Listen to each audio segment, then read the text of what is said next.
bom dia a todos. Gostaria de inicialmente agradecer o convite ao professor Edmundo Baracate, que é professor titular da disciplina de ginecologia, e gostaria de dedicar essa aula pelo aniversário da professora Ângela Maggio da Fonseca. Então é um prazer estar com todos aqui, gostaria de dar primeiro um bom dia, e vamos conversar sobre síndrome dos ovários policísticos.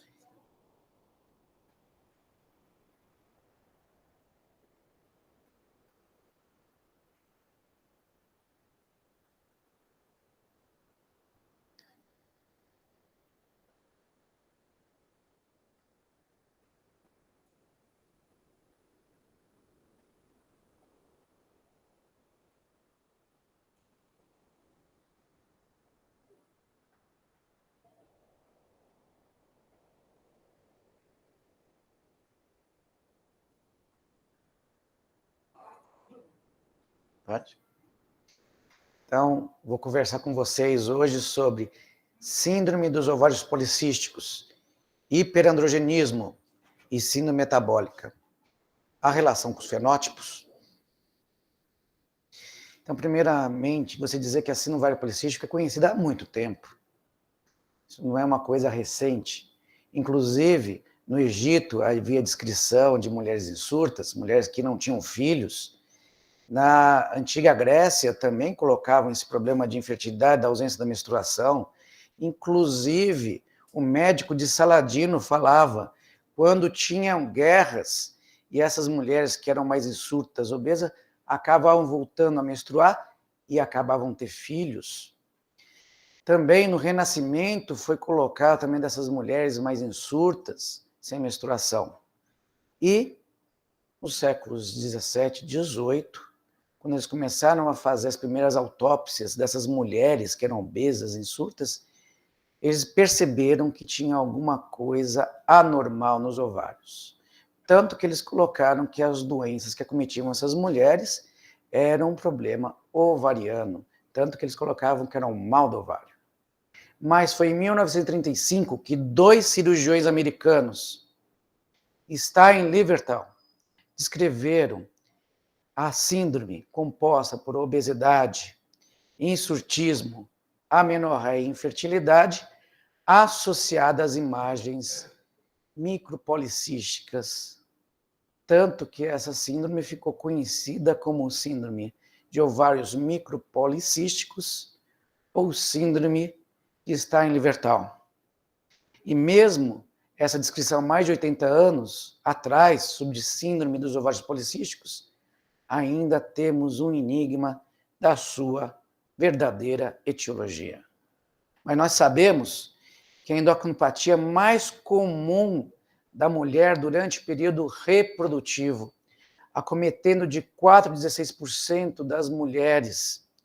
Sua ocorrência familiar é muito frequente, tanto quando tem esse parentesco de primeiro grau, quando a mãe tem um ovário policístico, a filha pode ter de 20% a 60% das vezes. E a sua irmã, quando não tem um ovário policístico, ela pode ter uma outra síndrome, ela pode ter uma intolerância à glicose e desenvolver depois no futuro o diabetes. Agora, a participação genética, existem vários trabalhos. Qual que é o problema todo? É repetir essas alterações em genes relacionados com FSH, relacionados com o metabolismo da tireoide ou até do ovário e da insulina. Mas muitos colocam que a parte epigenética é importante, tanto durante a gravidez, mas também durante a vida adulta. Tanto que se acredita que uma mudança de estilo de vida pode ser determinante para melhorar o quadro clínico dessas mulheres. E, devido à parte metabólica, a obesidade, dislipidemia, resistência insulínica, relacionadas também com infertilidade, muitos autores colocam que seria uma síndrome metabólico-reprodutiva. Mas ainda temos muitos pontos em abertos. Nem todas as mulheres nós conseguimos fazer uma relação da hiperinsulinemia com essa síndrome. Na verdade, com os testes diagnósticos, a gente consegue 70%, 80% dessas mulheres. Devido a isso, vocês podem ver que é muito heterogêneo. Nós temos resistência insulínica, temos anovulação, nós temos excesso de androgênios, nós temos o hirsutismo e até as imagens ovários policísticos e a obesidade. E nós vamos ter uma gama de mulheres que pode ter todos eles juntos. Ou seja, aquela síndrome completa que foi descrita 80 anos atrás por Esther Levertal. E outro problema é a obesidade. E tem piorado na população, inclusive nas mulheres com ovários policísticos. Como vocês podem ver aqui, a obesidade e sobrepeso, eu tinha aproximadamente 50% das mulheres de 1987 a 1990. E isso aumentou muito de 2000 a 2002, chegando quase a 80%. Ou seja, a grande epidemia que nós temos no mundo chama-se obesidade e acomete muito as mulheres com ovários policísticos. Mas vejam, é muito amplo, tem parte metabólica, tem parte hormonal, tem mulheres que são insurtas, tem mulheres que têm amenorreia. Isso causou um enigma e até desafios e debates o que realmente é ovário policístico. Se eu deveria conceituar como uma síndrome com ovulação crônica e ou hiperandrogenismo. Por isso, houve necessidade da realização de consensos e até recomendações. Inclusive, a última recomendação, chefiada pela Helena Tidde, da Austrália, ela colocou, junto com vários especialistas, inclusive nós tivemos também a professora Polimar Sprit do Brasil participando, e também Rogério Lobo, Ricardo Aziz, professor Carmina, para definir que realmente é o ovário policístico e como que a gente vai fazer o diagnóstico? Tratamento. E aí, nesse consenso, eles pegaram também todos os outros que existiam, desde o NIAID, que foi o primeiro, como o de Rotterdam, em 2003, e até o da Sociedade de Excesso de Androgênios e Ovários Policísticos, de 2006. E chegaram que, baseado nas evidências da literatura, o melhor é a gente utilizar o de Rotterdam, que determina que eu preciso ter 2 das 3 características de anovulação crônica, hiperandrogenemia ou hiperandrogenismo e as imagens dos ovários policísticos. Mas vejam, o diagnóstico da síndrome é um diagnóstico de exclusão, ou seja, eu preciso afastar outras etiologias que podem levar a quadros clínicos semelhantes, como hiperprolactinemia, disfunção da tireoide, tumor produtor de androgênios, ou ovariano, ou suprarrenal, deficiência enzimática da suprarrenal, com ou sem hiperplasia congênita, síndrome de Cushing, que podem ser os principais. E hoje, notem que muitos adolescentes e mulheres adultas acabam utilizando as esteroides na academia. E na conversa também precisamos ver se eles não estão usando esses anabolizantes. Agora, excluindo, fechando o diagnóstico, utilizando o critério de Rotterdam, nós vamos ter 4 fenótipos de mulheres. Nós vamos ter aquele fenótipo A, aquela mulher que tinha ovulação crônica, hiperandrogenismo e as imagens de ovários policísticos, que provavelmente é aquele quadro que foi descrito há 80 anos atrás, que é aproximadamente 70% das mulheres. Mas nós vamos ter outras que não têm as imagens, que é o fenótipo B, ovulação crônica e hiperandrogenismo. E, curiosamente, nós temos um fenótipo C, que tem hiperandrogenismo e mais ovários policísticos, e que ovula. É a síndrome do tipo ovulatória. E nós vamos ter um fenótipo D, que tem a ovulação crônica, mais as imagens de ovários policísticos, mas não é comprovado nem aumento de androgênios na circulação, nem hirsutismo. E aí se interroga se esses dois últimos realmente seria a síndrome, tanto que nós fizemos agora um editorial para a Gynecological Endocrinology, em que nós colocamos realmente esses pontos. Se a gente não deveria repensar nesses dois fenótipos, que correspondem a aproximadamente 10% das mulheres.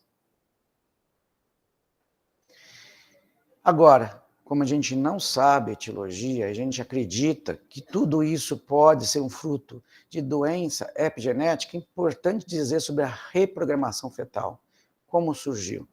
Então, aquela mulher que é tabagista, teve pré-eclâmpsia, diabetes gestacional e até obesidade, ela vai influenciar o fenótipo do seu feto.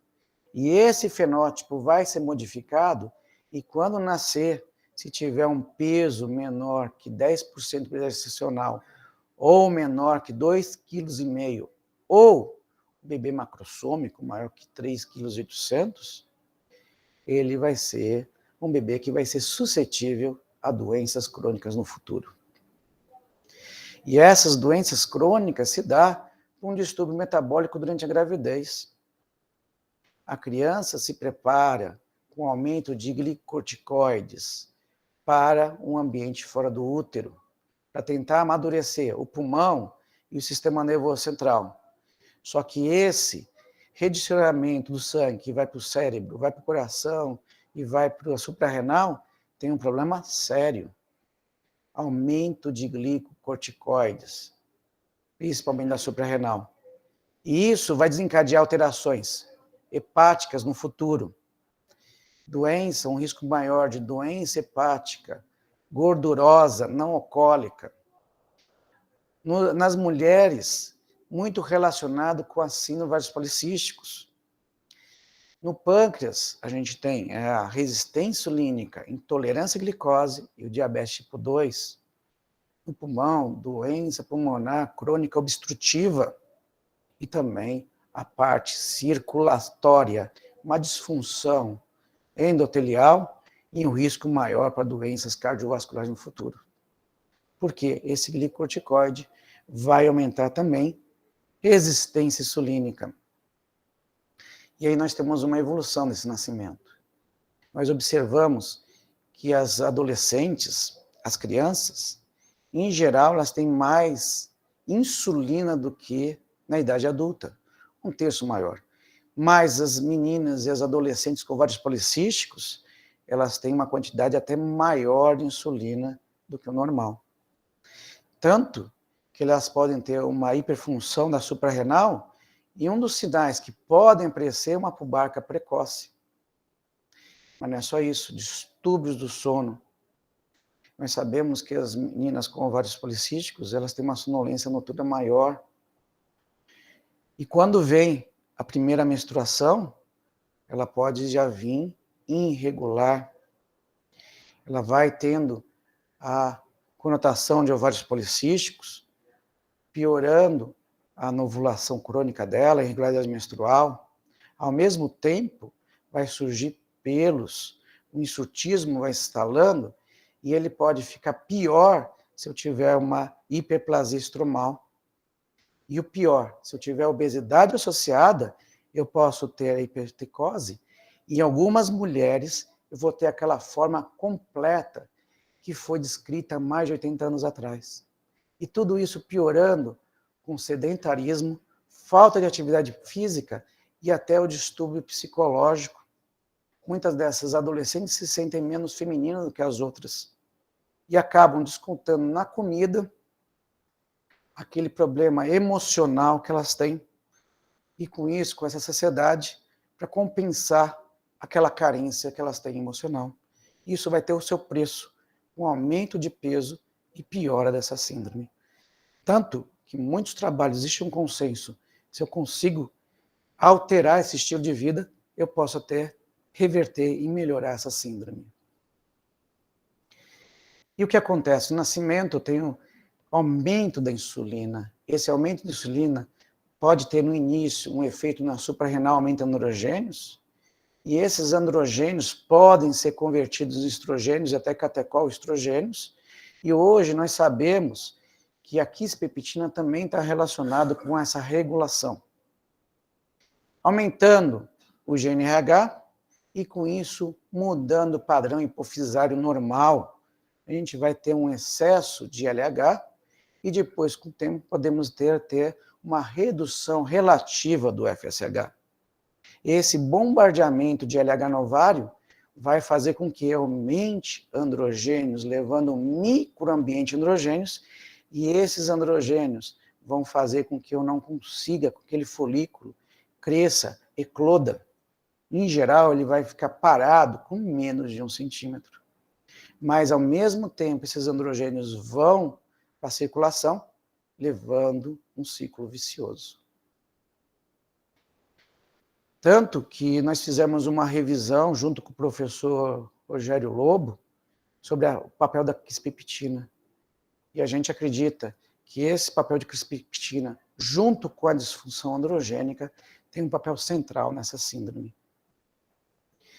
E a insulina, resultante desse efeito, desse ciclo vicioso, também vai ter sua ação no ovário. Ela pode ser resultante da própria obesidade, mas também um defeito pós-receptor. A gente sabe que tem uma diminuição do substrato 1 da tirosina.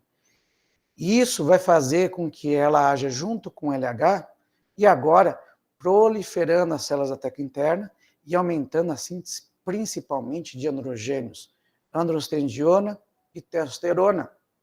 Mas não é só isso. Toda vez que eu tenho aumento de insulina, também tem um efeito hepático.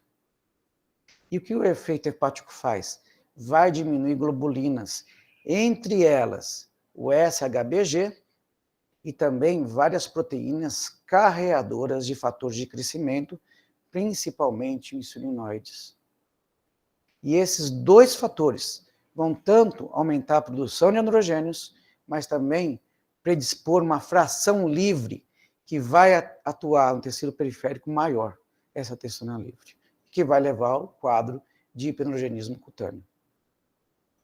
Essa insulina, que pode ser direto do seu receptor de insulina ou através de receptores também dos fatores insulinoides, atua no aumento de androgênios e esses androgênios vão alterar a dinâmica folicular, fazendo com que o folículo não cresça, formando cisto na periferia. Mas, ao mesmo tempo, vai dar anovulação, vão ter os distúrbios menstruais relacionados e a infertilidade. Alguns autores preferem até o termo subfertilidade em relação à SOP. E não é só isso. Se a gente pegar aquelas células da teca interna e puser em cultura, elas respondem diferente do que as células de mulheres normais. Com a mesma quantidade de insulina, essas células têm uma alteração, provavelmente genética, que vão produzir bem mais androgênios, o que torna, às vezes, um desafio até no tratamento. Mas o que eu chamo mais atenção é nessa lâmina. Nós olhamos essa lâmina, a primeira coisa, nós vemos os cistos, mas o mais importante não é os cistos, é o estroma, essa parte que vai produzir os androgênios. Ou pelas células da teca interna, ou as células intersticiais, que também são oriundas dessa teca interna. E essa é a grande fonte androgênica, que vai fazer com que o folículo não cresça e, ao mesmo tempo, ele ajuda, junto com o LH, a espessar aquela albugínea, aquela cápsula ovariana.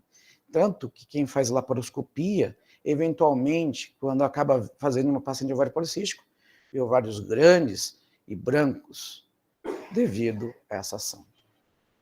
E esse estroma é o grande microambiente androgênico que nós temos. Mas não é só o ovário, nós também temos alterações endometriais que dão um risco maior do câncer endometrial e da subfertilidade. E aqui eu trouxe para vocês um trabalho que foi doutorado da professora Ione Lopes, da Universidade Federal do Piauí, em que ela encontrou que várias substâncias que são importantes para a gente diminuir o risco de hiperplasia estão diminuídas. Entre elas, a ecaderina, a selectina e moléculas de adesão podem estar aumentadas, o que aumenta também o efeito mitótico endometrial. E vejam que esse efeito dessas proteínas também depende do índice de massa corpórea. As moléculas de proteção diminuem com o aumento de peso e aquelas que promovem proliferação aumentam com peso. E não é só isso. Aqui eu estou trazendo para vocês do professor Luiz Giordano, que foi a tese dele de doutorado, mostrando que também a apoptose desse tecido está diminuído. E também ele mostrou que o índice de hemostasia que leva tanto a proliferação como a apoptose está aumentado para a proliferação. E isso tem um resultado muito grande com o índice de massa corpórea da paciente.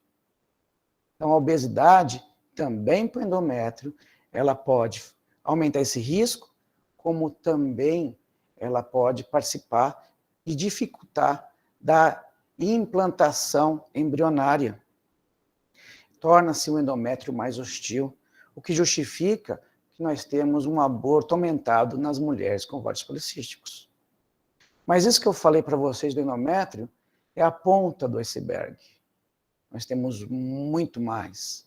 Temos trabalhos realizados pelo Ricardo Simões, nós temos trabalhos realizados pela doutora Maria Cândida, mostrando que nós temos uma diminuição de ácido hialurônico, de glicosaminoglicanos, principalmente o dermatansulfato, que é importante para melhorar a nutrição, diminuir processos proliferativos, e também muitas moléculas de adesão que promovem proliferação estão aumentadas, e temos, inclusive, uma diminuição, uma expressão menor do receptor estrogênio endometrial.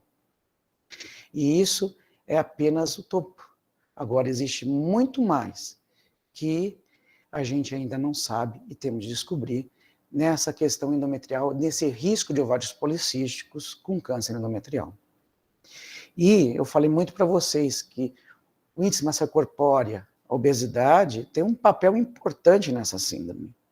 Tanto que as mulheres com obesidade, se pegar da comunidade, elas são muito mais obesas do que as mesmas mulheres na mesma faixa etária. E acreditamos que o tecido adiposo também forma um ciclo vicioso, pois a dislipidemia é muito frequente nessa síndrome. E esse tecido adiposo, estimulado pela insulina e pelos androgênios, vai também produzir, aumentando fatores do sistema imunológico, levando a um processo inflamatório crônico, que piora a dislipidemia, altera citocinas, aumenta fatores de crescimento. E isso vai ter impacto também importante na função ovariana, aumentando produção de androgênios, anovulação e levando a outro ciclo vicioso. E outro problema é a resistência insulínica, que também tem um papel importante. A gente sabe que normalmente a insulina é 1/3 da glicemia, mas nas mulheres com ovários policísticos e resistência insulínica, vários pontos eu vou ter muito mais insulina do que glicemia. Qual que é o problema?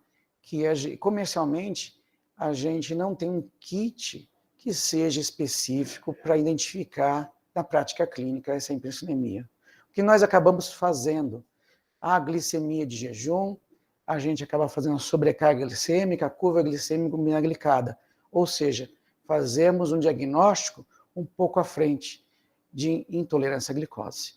Mas, clinicamente, se a gente souber que ela tem acantose níquicas, esse é um sinal clínico importante para saber que ela tem resistência insulínica. E veja, a prevalência é muito grande. Alguns trabalhos colocam que a resistência insulínica está em 70% das mulheres. E a obesidade piora essa resistência insulínica. E a SOP, devido a essa obesidade, devido à resistência insulínica, intolerância à glicose, só por ter SOP, hoje, a maioria dos especialistas consideram a SOP como um fator independente, como de risco para desenvolver o diabetes tipo 2. Então vejam que a gente tem um problema que vai ser crônico e que a gente vai enfrentar no futuro, não só no período reprodutivo, mas também no climatério com as mulheres com SOP. Isso tudo, dislipidemia, aumento de peso, circunferência abdominal acima de 88, hipertensão e a glicemia aumentada, são um convite para a síndrome metabólica. E vejam que, inclusive, em adolescentes, também podem ter a síndrome metabólica e chega às vezes a 20%.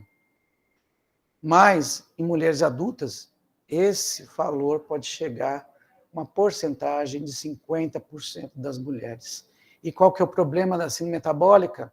Ela é um risco para a doença cardiovascular, que é uma doença invisível. Porque quando ela dá manifestação, o infarto, o acidente vascular encefálico, é muito tarde, a sequela é grande. E outro problema é a obesidade.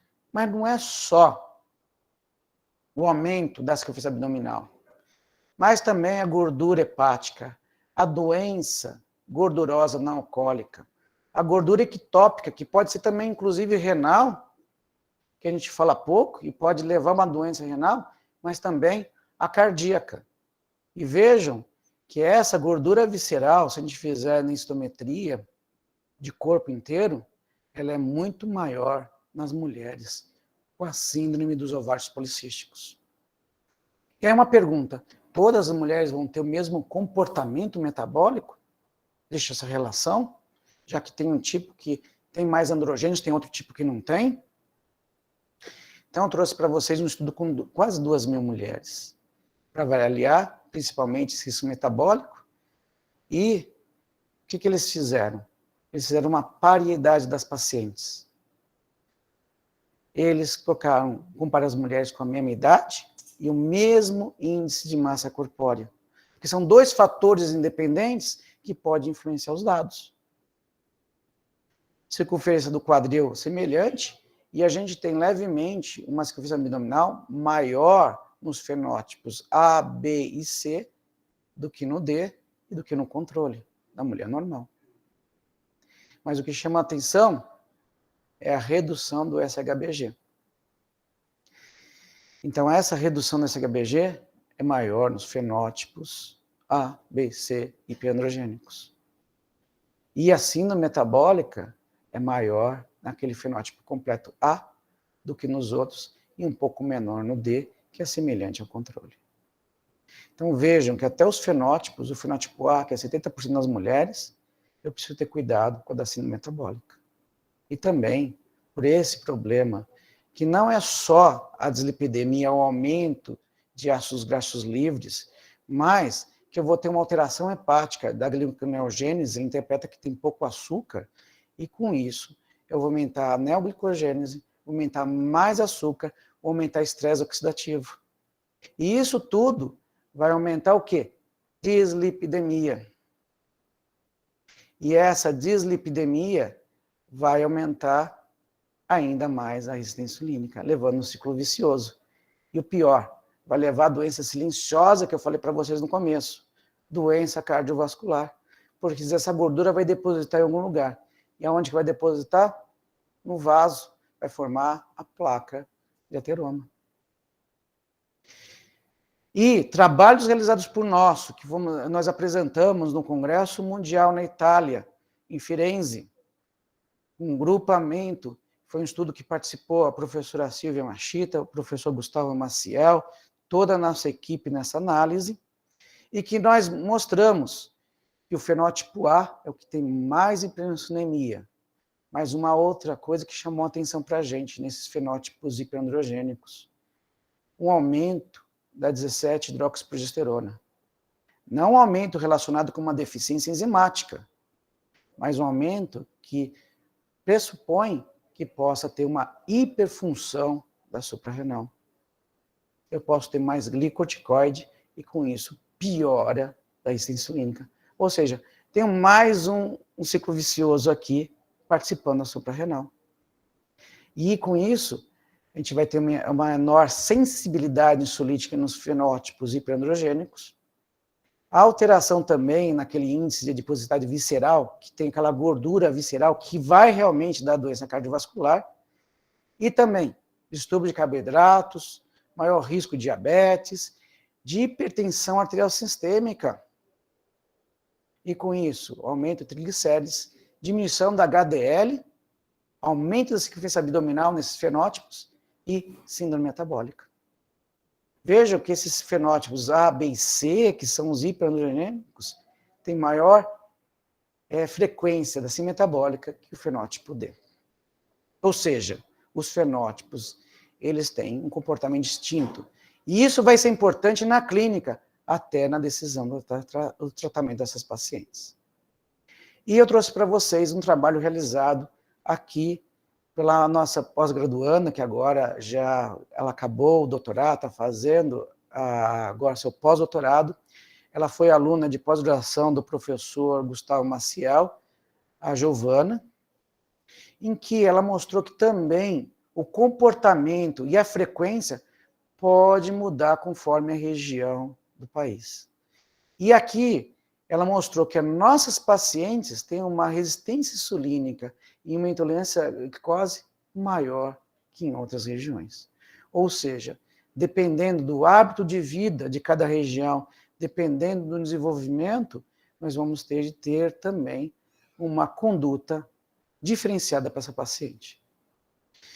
Nós ficamos muito preocupados, né, no começo, para a disfunção menstrual, que vem da adolescência, o distúrbio do sono, que vai piorando, por quê? Ela é anuvuladora crônica, ela diminui progesterona, e a progesterona é importante para quê? Relaxamento das vias aéreas da laringe também.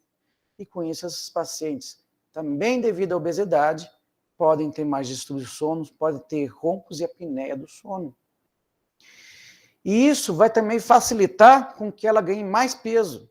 E aquela resistência insulínica vai piorando com a intolerância à glicose, risco maior de diabetes, síndrome metabólica, que vai ter uma ação também na disfunção endotelial. Pode, também acompanhando, ter uma doença hepática, gordurosa não alcoólica, e isso tudo piorando com a obesidade. E qual que é o desfecho pior disso tudo? Doença cardiovascular. Isso tudo influenciado pelo estilo de vida e pelo estresse. E aí aparece essa doença silenciosa, essa placa, que pode levar de 10 a 40 anos para formar, ela é subclínica e que pode ter seus efeitos, a gente acaba vendo os efeitos dela na pós-menopausa. Tanto que o trabalho feito também com o professor no Mato Grosso, o professor Sebastião, mostrando o comportamento das pacientes mais velhas, próximo da transição menopausal. Por isso é importante, dependendo da faixa, dependendo da faixa etária dela, dependendo do índice de massa corpórea até o fenótipo, o tratamento. Nas adolescentes, em que a gente não conseguiu fechar um diagnóstico, em que a gente falou que ela tem um risco de ovário policístico, podemos ter uma conduta expectante. Mas devemos sempre orientar mudança de estilo de vida, orientação nutricional e atividade física, e o mais importante, o apoio psicológico, senão não vai aderir ao nosso tratamento. E um acompanhamento multiprofissional. E o primeiro passo nesse estilo de vida é tentar perder 5 a 10% do peso nos primeiros 6 meses. Mas vocês podem perguntar, isso é o suficiente? Talvez não. Talvez a gente tenha de perder mais peso conforme o tempo. Mas esses 5 a 10%, clinicamente, é muito relevante. Tanto para melhorar a parte do sutismo e até ajudar na infertilidade. E vejam, para isso, eu vou ter uma redução de 30% no sobrepeso, da ingesta de calorias, e de uma quantidade maior também de calorias na paciente obesa. Isso não é fácil. Agora, não adianta só reduzir calorias se eu não tiver uma avaliação com um nutricionista ou até um nutrólogo que tenha uma distribuição adequada de nutrientes. O balanceamento é fundamental. E fundamental o apoio psicológico para essa paciente ter autocontrole. Por quê? Ela acaba comendo não só várias vezes, mas muito de cada vez. Porque ela tem que dar uma compensação pela diminuição da autoconfiança e da autoestima dela. Tanto que a dieta nutricional tem que ser muito adequada com esse apoio.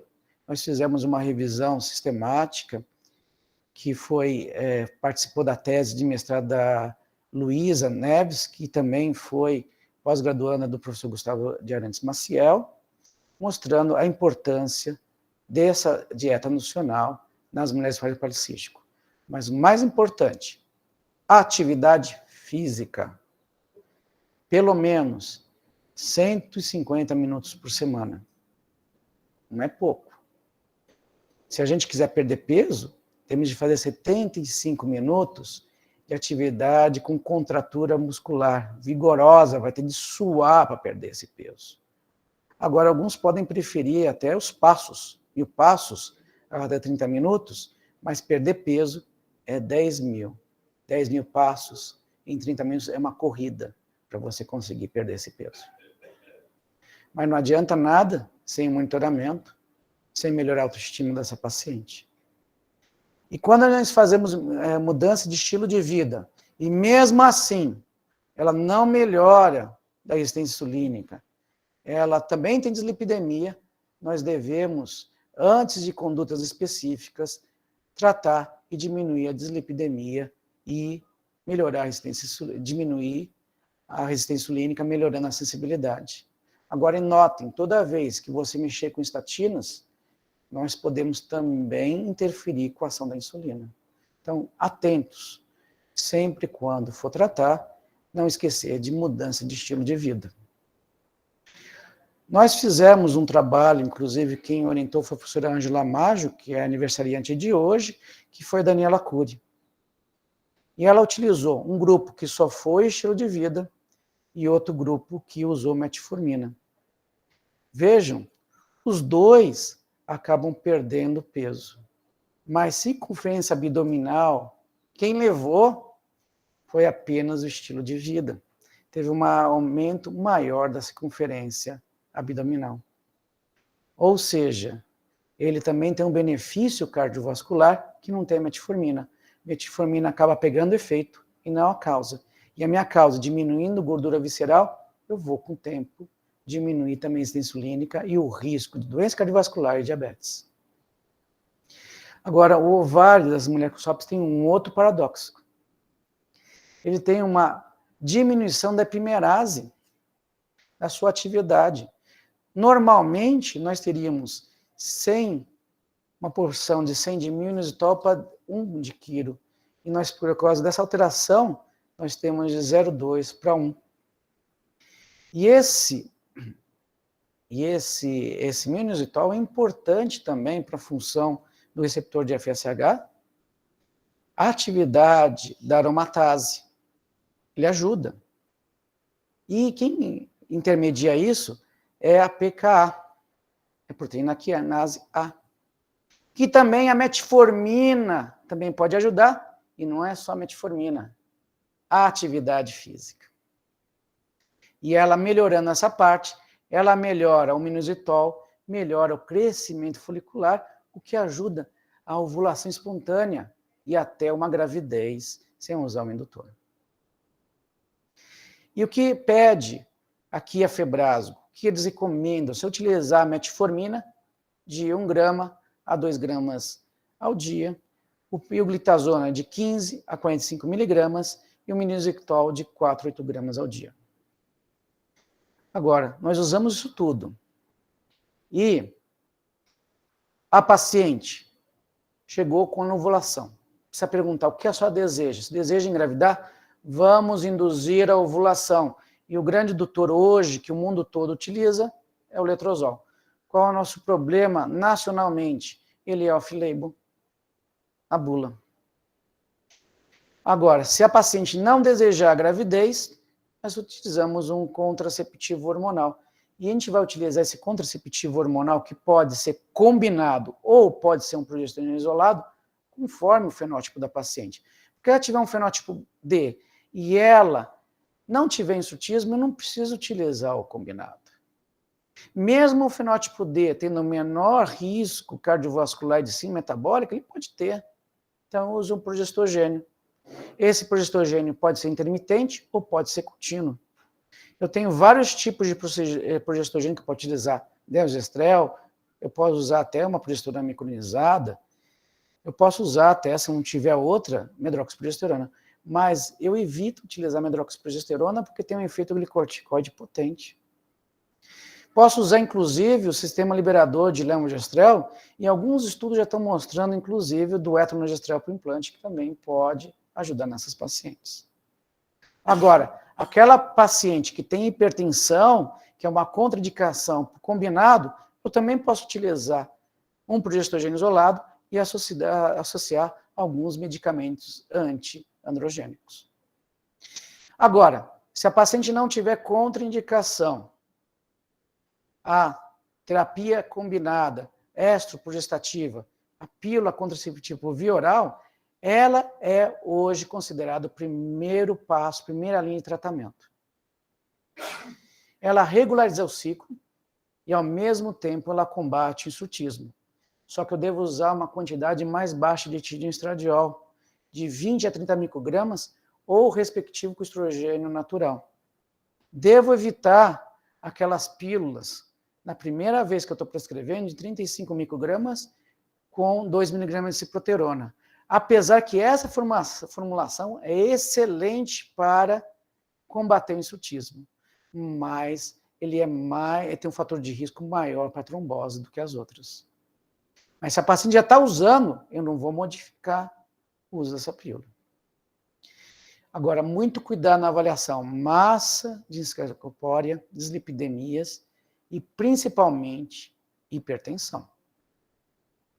Agora, o que acontece? Por que é tão bom a pílula contraceptiva? Porque diminui o LH, aumenta essa HBG pela ação do estrogênio, ao mesmo tempo diminui a fração livre de testosterona, ela atua também na conversão da 5-alfa-redutase, diminuindo a testosterona e indica a testosterona, e essa que vai agir. Mas se eu vou usar uma pílula, se eu quero um efeito cosmético inicial melhor, eu vou usar uma pílula que tenha um progesterona com pequena ou nula ação androgênica, ou até antiandrogênica no início. Mas qualquer pílula, menos os norderivados, o levonorgestrel, depois de 1 ano, 2 anos, leva um repouso gonadal. Mas esse efeito cosmético inicial eu não consigo com o levonorgestrel. A ciproterona, a drospirinona e a clomadiona são os que têm maior efeito cosmético associado à pílula. Tanto que eu trouxe para vocês que eles têm um grande impacto aonde? No SHBG. Vejam aqui a 35 com 2 de ciproterona, 30 com 3 de drospirinona, 30 microetinoestradiol com 2 de clomadiona. Eles aumentam muito o SHBG. E também diminui a produção de testosterona e, consequentemente, os dois juntos, a fração livre de testosterona. Então, um efeito cosmético melhor.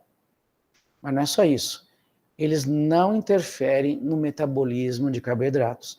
Inclusive, a clomadiona tem até um efeito de melhorar um pouco a sensibilidade do que os outros, mas é muito discreto. No frigir dos ovos, ele não tem impacto sobre o metabolismo de carboidratos. Mas ele tem um efeito sobre os lipídios, principalmente em aumento de triglicéridos, que a gente precisa sempre ficar de olho nessas pacientes. E tem impacto também nulo, que a paciente pode perguntar, com a pílula contraceptiva eu vou aumentar o peso? E a resposta é não, ela tem impacto nulo na antropometria da paciente, no peso. Inclusive, algumas formulações podem até diminuir um pouco o peso, mas clinicamente esse efeito é irrelevante. Agora, pegando todos os trabalhos, o que a gente tira de conclusão? Ele pode aumentar um pouquinho o HDL, mas muito cuidado com o aumento de triglicéridos. Agora, passou 6 meses, a paciente não está melhor, ou o insutismo dela é muito acentuado. Então, eu vou agora fazer parcimônia dos outras substâncias antiandrogênicas que eu posso associar. Espirolactona, finasterida, ou até a ciproterona. A finasterida eu posso usar de 1 a 5 miligramas e a espirolactona de 100 a 200. E conforme melhora a clínica, e veja, melhora a clínica às vezes demora mais de 6 meses, às vezes 1 ano, eu posso até reduzir essas substâncias. Mas muito cuidado, sempre oferecer um método contraceptivo para essa paciente, porque se engravidar e for um cariótipo masculino 46XY, ele pode nascer com um fenótipo feminino devido à ação dessas substâncias sobre o feto. Agora, se está muito intenso, não melhorou, eu posso utilizar ciproterona. Eu posso utilizar a ciproterona apenas se eu pegar o ciclo menstrual da mulher, apenas uma parte desse ciclo, bem no início, na parte onde ela mais produz androgênios. Junto com a pílula, isso vai ajudar. Eu posso utilizar de 50 a 100 microgramas de ciproterona associado. Esse é o chamado esquema inverso de Hammerstein. Ou eu posso associar também medicamentos tópicos. O que o pessoal utiliza muito hoje é efruentina, mas muito cuidado, porque a efruentina piora a acne e piora também a seborreia. O insutismo é bom, mas ele pode piorar se tiver muito acne nessa paciente. E toda vez que eu for orientar essa paciente a procurar o dermatologista ou fazer um outro tratamento de epilação, eu tenho de aguardar pelo menos de 4 a 6 meses do tratamento sistêmico. E por que disso? Porque eu evito que novos pelos venham a crescer. Porque é muito ruim ela fazer um tratamento de epilação e logo depois ela perceber que começou a surgir pelos. Ela larga o tratamento e larga a nossa clínica. Agora, se nada resolveu, ela perdeu peso, não melhorou o insutismo, ela não conseguiu engravidar, eu posso fazer um tratamento com drilling. Só que tem um problema, o drilling melhora no primeiro ano. Só que depois eu vou queimar também reserva ovariana e eu posso trazer um outro fator de infertilidade, que é o fator tubo peritoneal. E essas mulheres depois não conseguem engravidar. Agora, muito cuidado nos critérios de insutismo que foi colocados recentemente pela diretriz. Eles colocam um índice de ferrima de 6 para caucasiana e para afrodescendente e de 4 para asiática oriental, principalmente nipônica, chinesa, coreana. Só que veja, se isso não for uma queixa da paciente, nós temos efeitos colaterais de todos os medicamentos que eu falei para vocês e das atitudes.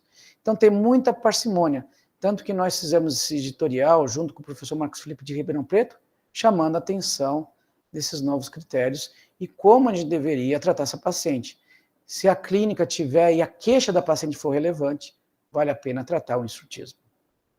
E o que eu desejo para vocês para casa? Nós temos 4 fenótipos. Esses fenótipos têm aspectos clínicos, hormonais e metabólicos diferentes. A mudança de estilo de vida é importante.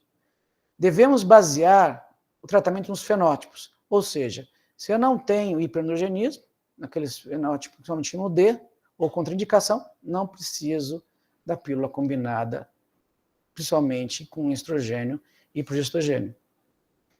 Fazer a correção hormonal, mas também não descuidar da parte metabólica. Dislipidemia, que é muito frequente, e resistência insulínica.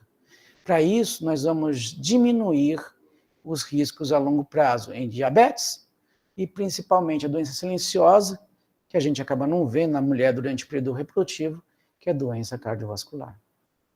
E para isso, eu trouxe aqui as minhas meninas para cumprimentar vocês e lembrar que devemos começar logo cedo com ovário policístico na infância, na adolescência, mas sempre dando um suporte para essas pacientes, principalmente emocional.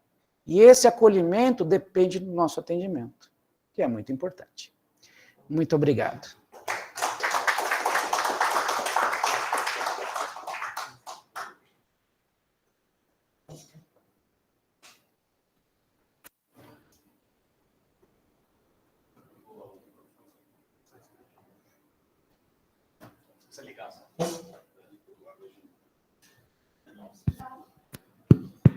Bem, queria parabenizar o Zé Maria pela beleza da apresentação, né? Excelente, com início, meio e fim, colocando todos os aspectos.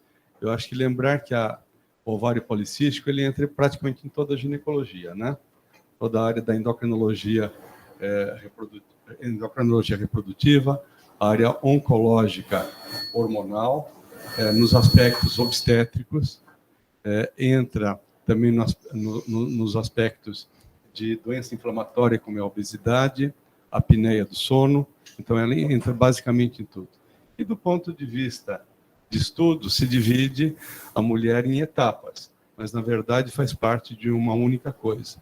E na terapêutica entra praticamente tudo. Né? A questão da anticoncepção, dos medicamentos hormonais, dos vários progestagênicos, qual é melhor, qual é pior. E queria parabenizar que entrou o mioinositol, né? Que os americanos tanto bateram de forma errada, porque eles faziam a proporção de 1:1 entre 1.000 inositol e dequilo, e a proporção é de 40:1. Felizmente, a partir de 2021, o próprio Up to Date e a última edição também do Sperof, eles reconhecem que houve um erro da parte deles, né, da parte dos americanos em relação a isso. Só ela foi completa, maravilhosa. Eu tenho a impressão que vai ter muitos questionamentos, muitas perguntas para se tirar as dúvidas, porque ela é excelente, muito profunda e foi... Tá. Então, primeiro a Yara Moreno Linhares e em seguida a Ângela. Para a pergunta, depois o Gustavo. Eu gostaria de dar minha vez primeiro para a professora Ângela, porque com certeza a pergunta dela vai ser mais importante do que a minha. Pode ser, professor Nilson? Pode, lógico que pode. Aniversariante sempre terá direito, né? Eternamente. Ângela. Pois é, eu apenas quero agradecer demais esse grande presente de aniversário, José Maria. Foi uma aula linda, completa, atualizada, didática. Olha, meus parabéns. É isso que eu quero dizer. Agradecer demais. E obrigada pelos parabéns. Viu? Obrigado mesmo. Grande presente de aniversário essa área. Dedicada à senhora, professora, só que começou tudo aqui no Hospital das Clínicas, né? Teve um grupo enorme, uma experiência grande, e que continua com o nosso grupo aqui, representado pela professora Silvia, professor Gustavo, nós temos a Giovana. Sem esse grupo, nós não fazemos nada. Isso que é mais importante. Obrigada. E antes de você falar, só queria lembrar que o professor Baracá teve uma reunião importante aqui da faculdade, ele não pôde ficar presente. Tá? Então, Yara. Em primeiro lugar, a professora Ângela, sempre dando exemplo de tudo, inclusive de nobreza. A gente acabou de ver a atitude dela agora. José Maria, parabéns. Eu aprendi com minha filha, que é da área de educação, há 2 tipos de ensinamento. Um que é o intelectual. Outro é quando você junta o intelectual e o emocional. Você tem a capacidade de tocar as pessoas e mostrar a importância da doença. Me deu muita vontade de estudar muito mais. Eu queria te perguntar, o que é o hormônio do beijo, a quispeptina? Eu nunca ouvi falar desse hormônio. E se você pudesse, em 2 palavrinhas, fazer uma síntese da pesquisa hormonal do hiperandrogenismo. Tá. Em relação à quispeptina, a gente sabe que temos neurônios, tá? Eles têm 2 localizações no sistema nervoso central, lá no hipotálamo. Uma é próximo do neurônio GNH e o outro nos neurônios ventromediais. Tá? E eles fazem, hoje, junto com também outros neurônios reguladores, a regulação do próprio GNRH. Isso aqui foi visto na parte da endocrinologia, aqui nós temos um trabalho grande, principalmente em puberdade precoce, mas também na retardada, envolvendo. E, recentemente, né, nós vimos que as mulheres com ovários policísticos têm uma quantidade bem maior de quispeptina, inclusive na circulação. Obrigada. Que foi o trabalho com o lobo. Agora, de um aspecto geral, com exceção do fenótipo D, a maioria das pacientes vão ter esses aumentos de androgênios na sua produção. Isso estimulado pela resistência insulínica e esse aumento do LH. A única forma que nós temos de quebrar isso é reduzindo o peso das pacientes. A mudança de vila é o melhor, Mas alguns casos extremos, quando tem obesidade mórbida, às vezes eu preciso até da cirurgia bariátrica para reduzir. Mas mesmo a cirurgia bariátrica, quando é indicada, tem seus efeitos colaterais. E entre eles, no futuro, aumento do risco de osteoporose dessas mulheres. Então, às vezes eu conserto de um lado e pior do outro. Agora, no fenótipo D, o que é a questão? Por que o pessoal não tira de ovário policístico? Porque eles acreditam que essas mulheres podem até ter uma produção aumentada, mas que os kits que a gente, ou os trabalhos que a gente utiliza, ficam difíceis de detectar esse aumento de androgênios. E existe uma alteração, um polimorfismo no receptor androgênico na periferia, se aumenta uma sequência de aminoácidos e ele não consegue promover o hiperandrogenismo cutâneo. Então, por esses fatores, é que os especialistas brigam e mantêm esse fenótipo D ainda como SOP. Eles tentaram tirar, em 2006, com a recomendação da própria Sociedade de Excesso de Androgênios e Ovários Policísticos, em que eles colocavam que o hiperandrogenismo seria fundamental para o diagnóstico. Mas depois, com essas argumentações, eles voltaram atrás. Obrigada. Obrigado, Zé Maria. Gustavo. Parabéns, Zé Maria, excelente. Obrigado pelas citações. Eu acho que o grupo tem desenvolvido vários trabalhos e você tem sido uma pessoa essencial para esses trabalhos. Queria te agradecer publicamente também pela ajuda. Agora, eu queria te perguntar uma coisa que a gente vem enfrentando na clínica do dia a dia, que é a questão da hormoniofobia, né? A gente sabe que a primeira linha de tratamento para aquelas pacientes que não querem engravidar, como você falou, é exatamente a pílula, né? Porque ela regula o ciclo, ela diminui a produção de testosterona, ela aumenta a SHBG e ela melhora clinicamente o hirsutismo. Mas muitas pacientes, elas têm tido resistência a usar a pílula, né? Queria saber como é que você tem lidado com essa realidade aí. Olha, primeiramente, né, eu gostaria de agradecer aqui o professor Gustavo, a professora Silvia, né, porque a gente é um grupo. Sem esse grupo a gente não faz nada. Todas as publicações que nós temos, inclusive lá fora o pessoal reconhece a gente, porque tem um grupo formado muito coeso, junto com o professor Baracá como um líder, né? Então isso é importante, então gostaria também de agradecer em público ao Gustavo pelas palavras. Agora, em relação às pacientes que não desejam, é uma escolha da paciente.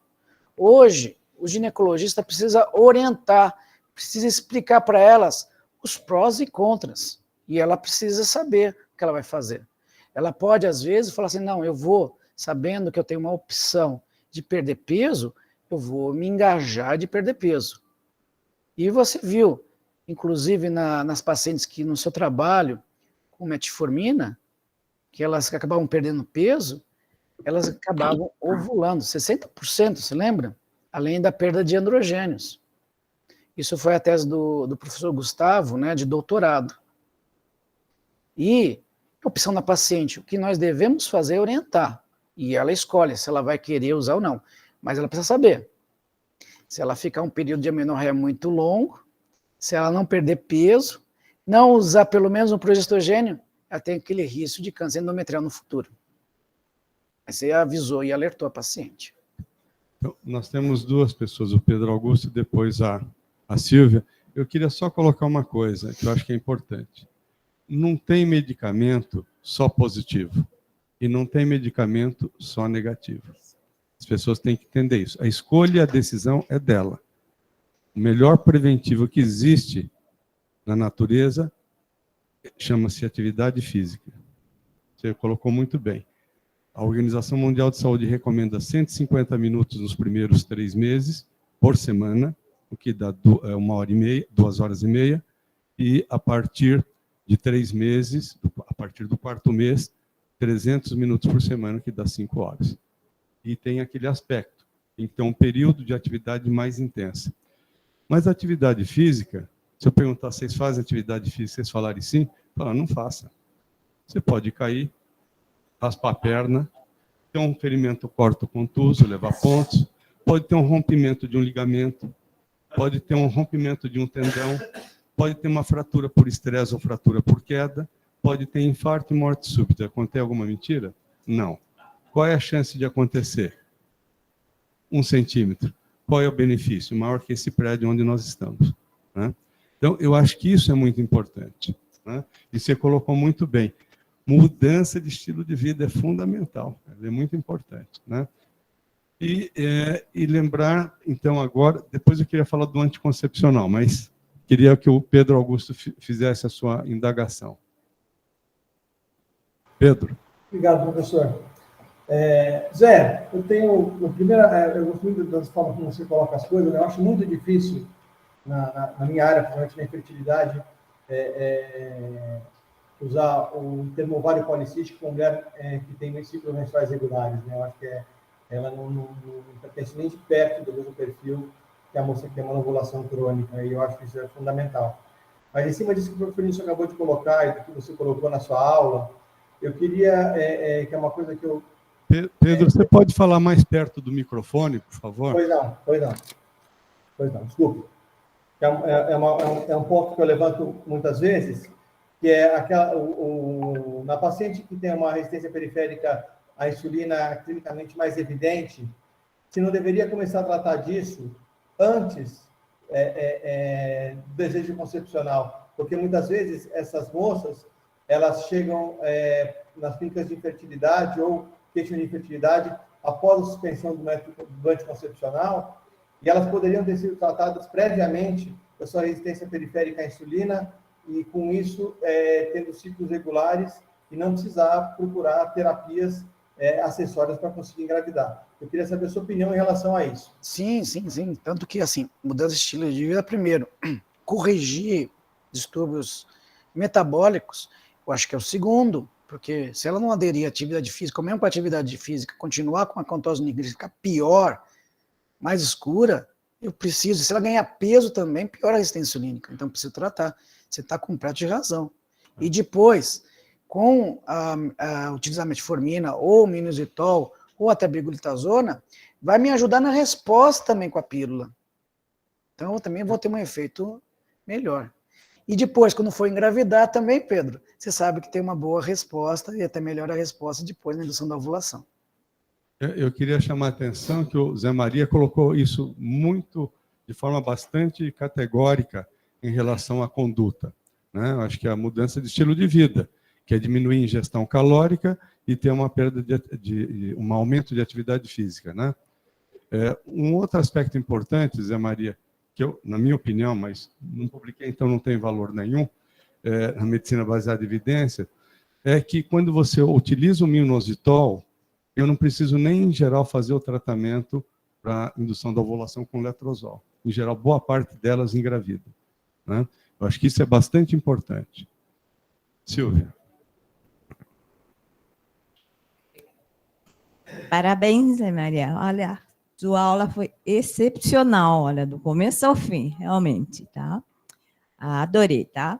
Agora, o meu questionamento em relação aos fenótipos, fenótipo C, onde a gente viu que tem um sulfato de D-hidroéter um pouquinho aumentado em relação aos outros fenótipos. Então, para nós, parece que tem um componente suprarrenal associado. Isso é importante para da reprodução humana, porque nesses casos talvez seja necessário usar corticoide para ajudar na ovulação. Na ovulação, eu digo, conseguir engravidar. Porque a resistência insulínica está no endométrio também. Então, pode atrapalhar a gestação por causa disso. Poderia ver essa questão? Sim, é bom falar para vocês que a professora Silvia apresentou na sua GESP um caso clínico levando... Bem comprovado que ela teve uma grande resposta nessa paciente que tinha aumento de sulfato de dihidroepiandrosterona no uso do corticoide, inclusive para gravidez. Agora, a gente não tem muitos dados na literatura para falar que isso pode ser um padrão, mas cada paciente, como mostrei para vocês, dependendo do padrão metabólico e hormonal, nós precisamos mudar um pouquinho a conduta e fazer uma adaptação. Isso pode ser importante. Acho bem colocado, viu, Zé Maria? Eu acho que isso é fundamental. A enfermidade ela é única, mas ela tem vários subtipos, conforme você colocou, né? E talvez a gente tenha que ser mais específico. Nilo. Bom, Zé, parabéns pela sua aula, excelente a sua colocação, bem didática, mas para um aluno jovem, ele vai assistir pela primeira vez uma aula dessa, ele acha que toda mulher que tem ovário policístico é gorda. E nós não temos pacientes magras, nós temos pacientes magras com ovário policístico. Temos. Então, é uma colocação também que poderia ser alertada nesse sentido, como o Nilson falou, do alto risco que a gente tem de fazer ginástica, às vezes nessa paciente também vai ser mais complicado, né? Como eu coloquei para vocês, 80% dessas mulheres têm sobrepeso e obesidade. Nós vamos ter 20% delas que são magras e podem ter resistência insulínica. E a atividade física para essas mulheres também é importante, não podemos esquecer. E se ela engordar, piora a clínica. Então, independente de qualquer coisa, é parcimônia. Fala, olha, tem de fazer uma atividade física, não precisa ser intensa porque você não é obesa, mas é bom você fazer sua caminhada, ir na academia, fazer lá a musculação, ou fazer uma atividade anaeróbica, fazer natação, ou alguma coisa que ela possa ter como atividade física, mesmo a paciente magra. Agora, se ela não tiver essa orientação e ela engordar, piora a síndrome. Eu acho que só para colaborar, eu acho que você colocou muito bem a pílula anticoncepcional, e o Gustavo chamou a atenção, e me parece mais lógico cada vez mais a pílula com estrogênio natural, né? Potência é muito menor em relação à trombose. Os estudos, o estudo europeu, né, mostrou isso com a pílula com valerato estradiol dienogeste, que é o Claira, e assim como agora o estudo, né, ProE2, com 17 beta-estradiol com nome Gestrol, aqui no Brasil é a Estesa e o ISIS. Então, mostra claramente isso. Então, acho que é bastante adequado. Eu acho que ela preenche todos os quesitos e diminui o aumento do triglicerídeos, ele é menor, né? Acho que isso é muito importante. Gostei muito da colocação e gostei muito da sua colocação da progesterona. Lembrar que a progesterona natural, a gente fala pouco, mas ela se liga no receptor GABA cerebral e aumenta a produção de alopregnanolona, que causa sono. Então, esse é um outro aspecto importante, porque com isso diminui, sei lá, a liberação de cortisol do estresse do dia seguinte, por estar mais cansado. Mas queria te parabenizar, foi uma aula que não foi ótima, foi muito mais do que ótima. Para ser ótima, teria que piorar muito. Completa, profunda, que traz um acréscimo muito grande. E tenho certeza que todos nós sairemos daqui muito melhor do que quando entramos. Meus parabéns para você. Tá, obrigado, senhor Nilson.